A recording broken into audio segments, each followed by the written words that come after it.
안녕하십니까. 더부영 회원 여러분, 국가공인 직업상담사 2급 2차 대비 슈퍼노트 시간입니다. 오늘은 마지막 시간으로 제가 슈퍼노트 처음에 강의할 때 여러분들에게 약속드린 내용이 있죠. 바로 이 슈퍼노트 제 앞쪽에 새롭게 개정된 또는 새롭게 주목받고 있는 출제 기준과 관련된 추가적인 내용들에 대해서 제가 따로 준비해 놓은 것이 있는데, 그 부분을 좀 눈여겨서 공부를 해야 되니까 제가 제일 마지막 시간에 하겠다 이렇게 말씀드렸었는데, 바로 그 얘기입니다.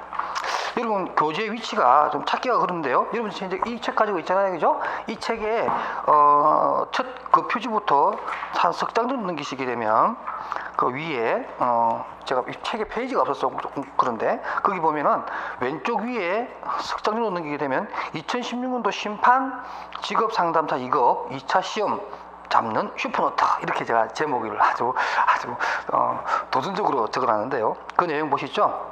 거기 보면 윗단에는 숨겨진 내 문제를 찾아라고 해서, 예를 들면 이제 출제 형식이 좀 달라진다거나 또는 새로운 내용의 어떤 신문제가 나올 수도 있겠고, 이러한 문제들은 보통 네 문제 이렇게 정도 나오는데 보통 큰 점수 6점짜리가 나오죠. 그래서 한 24점 정도, 100점 만점에 24점이니까 굉장히 큰 어떤 그런 비중을 차지합니다. 이런 문제들이 좀 나오고, 그 다음에 또 2차에 대해서는 어떻게 공부하라는 내용에 제가 이제 언급을 해놨는데, 이 시간에는 이제 제가 그 얘기를 하려고 하는 것이 아니라, 여러분 그 아랫단에 한번 볼까요? 제가 검게 되어 있는 부분에서 2차 대비 새롭게 추가되는 부분인 게 있습니다. 지금 우리나라가 제가 여러 번 말씀드리지만 그 NCS 기반이라는 것이 있어요. NCS 기반이라고 해서 국가 직무 표준이라고 하는 거죠. 이 NCS 기반을 통해서 여러 가지 어떤 신자격도 만들게 되고, 또 실무 중심의 어떤 자격 부분을 만들려고 합니다. 그러니까 이러한 NCS와 관련되어서 기존의 자격증도 변화를 한다는 거죠.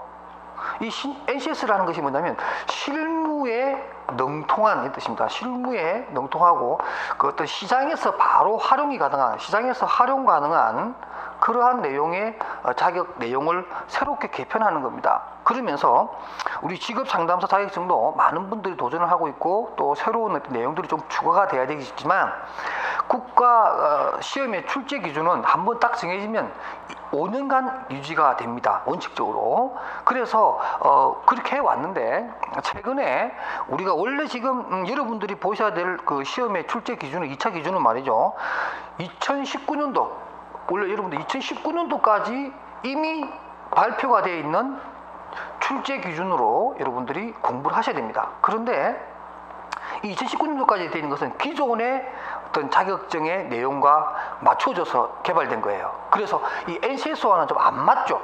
그래서 이것을 폐기하고 처음, 그러니까 2015년도부터 새롭게 다시 2019년도까지 아니고 2020년까지죠, 그죠? 2020년까지 새로운 NCS 기반의 바탕을 둔 새로운 출제 기준이 생겼어요. 그래서 이거를 앞으로 하겠다, 이렇게 이제 발표가 난 겁니다. 그 내용이 우리 5과목에 영향을 준다는 거죠. 특히 이제 법규를 뺀 4과목에 해당되는 2차 시험에 새로운 내용이 좀 추가가 된 겁니다. 어떤 것들이 이제 한번 살펴보도록 하겠습니다. 그러니까 기존의 어떤 수험서에는 없는 내용이라고 할 수 있습니다. 그래서 그 옆단에 보시게 되면 직업 심리학 부분에서는 어떤 부분을 우리가 좀 더 추가적으로 봐야 되냐면, 검사 선택하기라고 하는 부분을 좀 더 여러분들이 살펴봐야 됩니다. 검사 선택하기에 보게 되면 내담자에 따라 심리검사의 종류와 내용을 설명할 수 있어야 된다, 이런 내용이 나오잖아요. 그러면서 그 밑에 보면 내담자가 우유부단하거나 직업 정체성의 확보가 어려움이 있다거나 의사결정에 어떤 어려움이 있을 때는 진로 성숙검사지라든가, 여러분 잘 알고 있는 CMI라든가, 그 다음에 또 CDI 또는 여러분들 MIS, CIS라든가, 이게 이제 그 오시포가 개발한 진로 우유 부단 척도라고 하는 검사지가 있습니다. 바로 이런 것들을 사용해야 된다, 이렇게 여러분들 알아두시고, 그 다음에 또 보면 조금 밑에 내려오게 되면 방과후 3번이 있습니다. 내담자의 역할 사정을 위한 직업심리검사의 방법은 어떤 것들이 있냐. 그러니까 이게 다 뭐냐면, NCS 기준으로 봤을 때 현재 실무에서 활용하고 있는, 실무에 능통하기 위해서 활용하고 있는 여러 가지 심리검사지의 활용법이라든가 실제 하고 있는 심리검사지의 내용들이 뭐냐 이런 것들을 묻는 시험이 앞으로 출제 기준에 포함되어 있기 때문에 이제 그런 걸 묻겠다라는 거예요. 그래서 여러분들 제가 급하게 앞부분을 붙여서 한번 설명을 드리는 겁니다. 또 뭐냐면 좀 내려와서 여러분들 그런 것도 있습니다. 반가로 6번에 보게 되면 내담자의 성격 사정을 위한 직업심리검사의 방법이 있습니다. 그리고 홀랜드의 직업소득검사, 그게 성격 부분이 포함되어 있으니까 많이 활용하고 있고요. MBTI도 활용하고 있습니다. 그 다음 또 여러분들 또 6번에 나오는 애니어그램도 활용하고 있다. 이런 내용 여러분 참고하시고, 그 다음 여러분들 또 좀 더 주의 있게 봐야 될 내용이 뭐냐면 바로 반가로 7번에 나오는 직업전환 검사지입니다. 우리 일반적으로 이제 요즘 우리가 많이 이제 화두가 되고 있는 게 바로 전직이죠. 전직 또는 뭐예요? 직업 전환이라고 하는 이런 부분이 직업 상담 분야에서는 굉장히 중요하게 요구되는 분야인데, 바로 이러한 전직 직업 전환이라고 하는 이런 상담 영역에서 활용되는 검사지는 뭐가 있겠느냐? 대표적인 것이 이런 버크만이라고 하는 검사지가 있고요.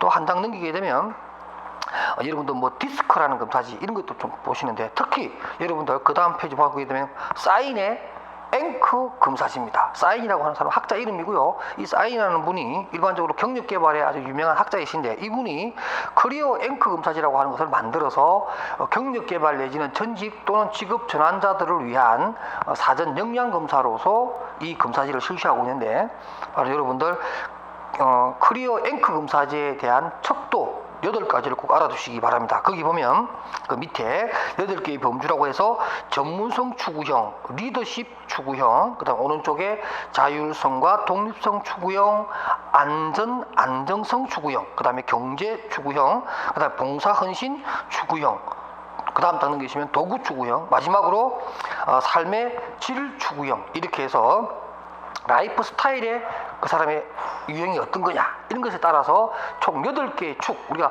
이 앵크라고 하는 것은 닷이죠. 닷. 우리 배 정박할 때 이렇게 닷을 떨어뜨려서 배가 이제 고정을 시키는 건데, 바로 이러한 닷 이론을 바탕으로 해서 8개의 유형별로 나누어서 검사가 이루어지는 게 뭐라고요? 커리어 앵커 검사지라고 하는 것. 이것은 이제 전직이나 직업 전환 장면에서 많이 쓰인다. 이것을 여러분한테 말씀드리고 싶고요. 제가 참고로 어떤 검사지인지에 대해서 제가 밑에 이게 6점 척도로 되어 있는 거거든요. 그래서 6점 척도와 관련되어 있는 내용을 해서 그 검사지 실제 우리가 쓰는 것들을 제가 책에 놨습니다. 그러니까 여러분들 검사지 자체에 대한 공부보다는 제가 말했던 그 8가지, 그 다음에 MBTI, 버크만의 검사지 개요만 좀 알아두실 필요가 있겠다, 이런 얘기고요. 이런 게 이제 추가가 됐다라는 거죠. 그 출제 기준에 보면. 그래서 이런 것도 좀 참조로 좀 보시고요. 그 다음에 또 이런 것도 알아두실 필요가 있습니다. 바로 그 다음 페이지에 보시게 되면 고용노동부에서 말하는 직업 전환 검사지 있죠. 그 다음에 또 고용노동부에서 말하는 창업 적성 검사. 왜 창업 적성 검사가 중요하냐?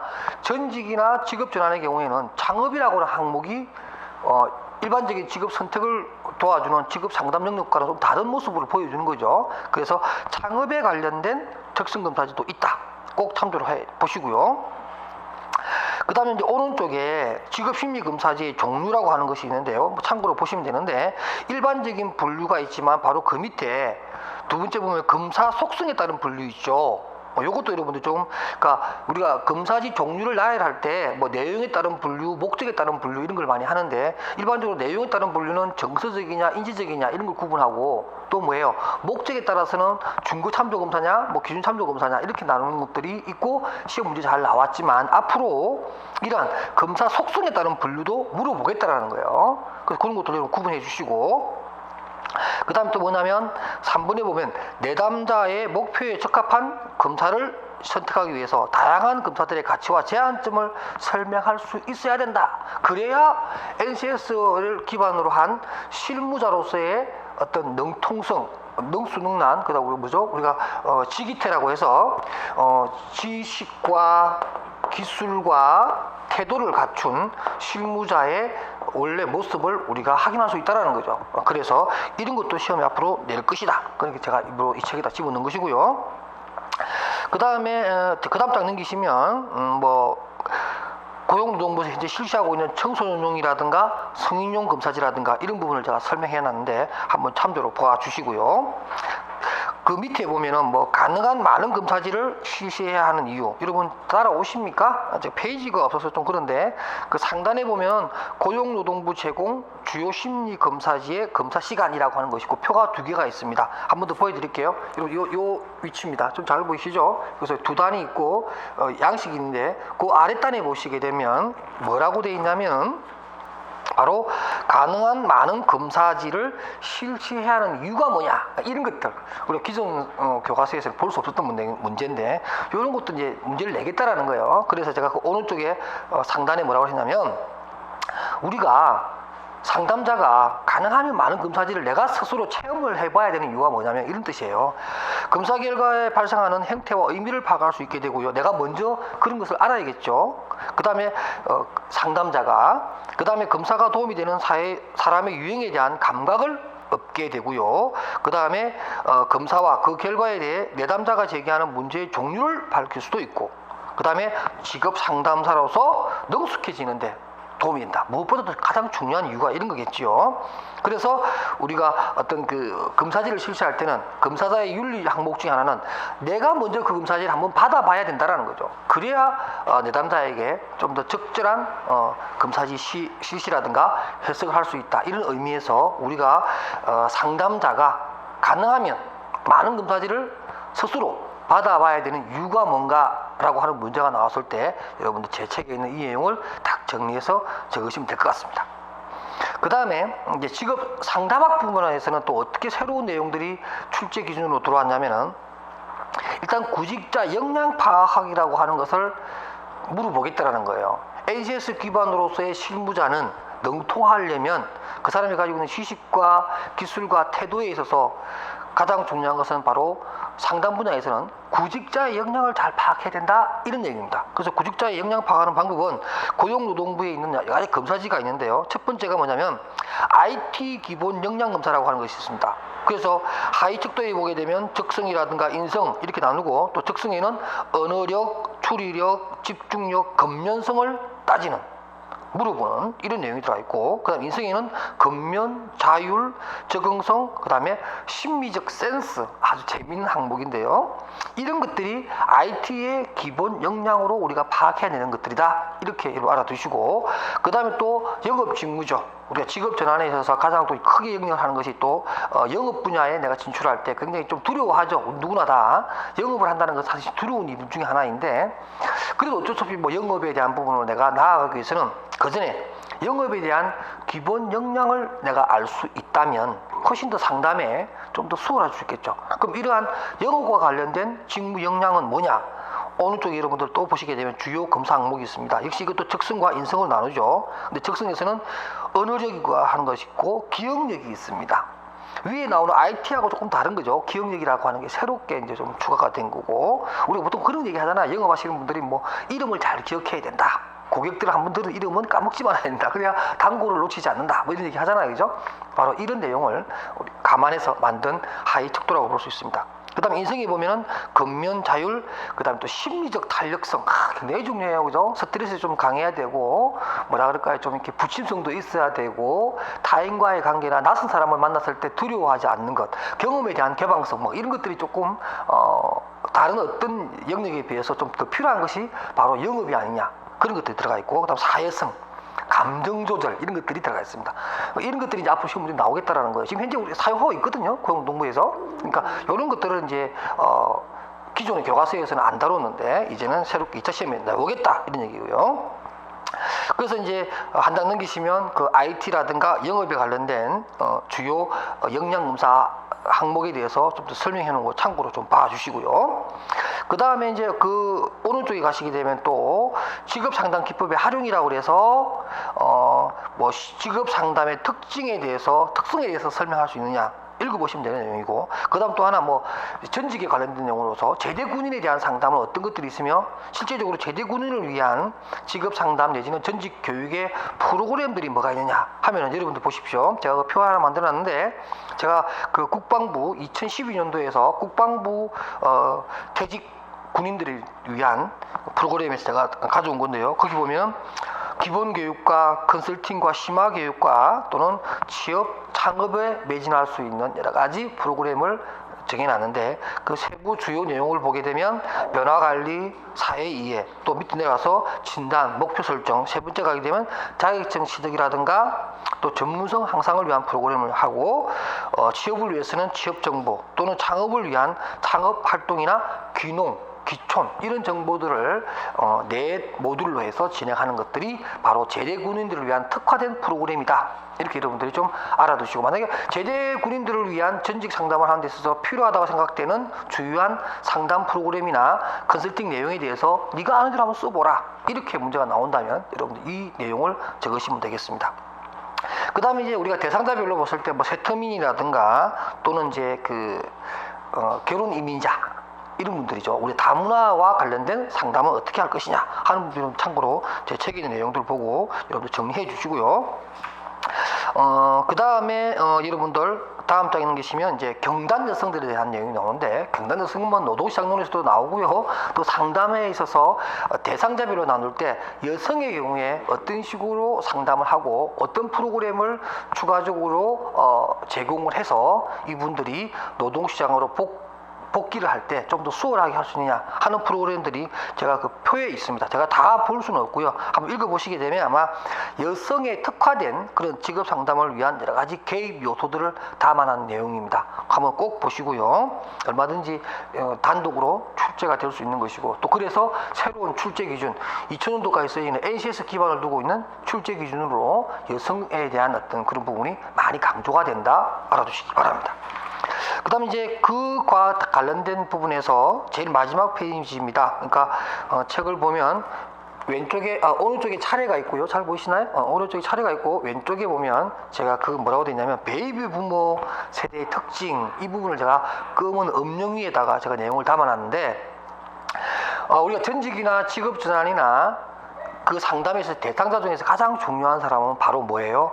베이비 부모들이 가장 주요 고객입니다. 그래서 이러한 베이비 부모들 대상으로 해서 상담을 해야 되는데, 결국에는 이 베이비 부모들의 특징을 우리가 참 잘 알아야 된다. 베이비 부모들의 가장 특징 중에 하나가, 대표적인 것이 세 개가 있는데, 그게 뭐냐면 경제 성장의 주역이라고 하는 어떠한 그러한 내용들입니다. 그래서 하루 열심히 그야말로 근면성실이죠. 뭐 초과 근무, 야근, 주말, 휴일 이런 거요. 이런 것들을 정말로 밥 먹듯이 해왔던 그런 시대고, 그야말로 어떤 자식을 위해서 또 자기의 어떤 개인적인 삶의 질의 향상을 위해서라도 밤낮으로 일했던, 그야말로 더 성실의 대명사로 자기네들이 일을 해왔고, 그래서 경제 성장의 주역이라고 하는 것들이 있고요. 다음 또 두 번째가 뭐냐면 전환기적 세대입니다. 그렇게 일했던 자기 세대와 그 이제 자녀 세대와의 어떤 그런 뭐랄까 일에 대한 태도라든가 또 가치관 이런 것들이 좀 차이가 있고, 또 부모를 공양하는 자기들의 세대와 부모 공양에 대한 생각이 조금은 덜한 다음 세대와의 그 중간에 끼어 있는 세대라고 하는 특징이 있고요. 그다음 또 하나가 뭐냐면 이 베이비 부모들 세대 중에는 이런 것도 굉장히 강해요. 어떤 심적 자부감이 굉장히 강합니다. 왜냐하면은 자기 부모들은 못 살았지만 자기가 70년대, 80년대 열심히 일해서 자기의 삶이 자기 부모들보다는 좀 더 높아졌다는 거죠. 그러니까 더 능력을 발휘했다는 것도 되겠고, 어떤 경제 성장의 주역일 뿐만 아니라 우리나라의 어떤 그런 전반적인 삶의 질을 끌어올리는데 중심적인 세대였다라고 하는 그런 자부심도 굉장히 강한 이런 겁니다. 그러니까 이분들이 항상 하는 말이 그런 거죠. 어떤 말을 쓰냐면 내가 왕년에 말이야, 자기가 잘 나갔던 거, 잘했던 거, 이런 것을 자랑스러워 막 얘기하려고 하는 그런 사람들입니다. 그러니까 이러한 세 가지의 특징을 잘 고려해서 상담에 임해야 상담의 효과성 또 상담의 어떤 그런 수월성이 확보가 될 것이다. 이런 의미에서 베이비 부모에 대한 특징 뭐 세 가지를 써보라, 이렇게 하는 문제도 앞으로 나올 수 있다는 거죠. 그런 것을 또 출제 기준에 담아놨고요. 그러니까 여러분들 제가 이 시간에 해줬던 몇 가지 내용이 있잖아요. 이게 당장은 아니어도 조만간 바로 이렇게 시험 문제로 바로 나올 수 있는 그런 것들이기 때문에 여러분들이 충분히 이해하고 공부해 주시기 바랍니다. 자, 이렇게 해서 제가 준비한 2차 시험 직업상담사 2급 2차를 위한 슈퍼노트, 오로지 이론만 다루는 교재에 대한 학습을 모두 끝냈습니다. 여러분 열심히 공부하시고 좋은 결과를 얻으시기 바랍니다. 여러분 그동안 수고하셨습니다. 그동안 저는 가천대학교 소속의 조만호 교수였습니다. 여러분 건성을 빕니다. 화이팅!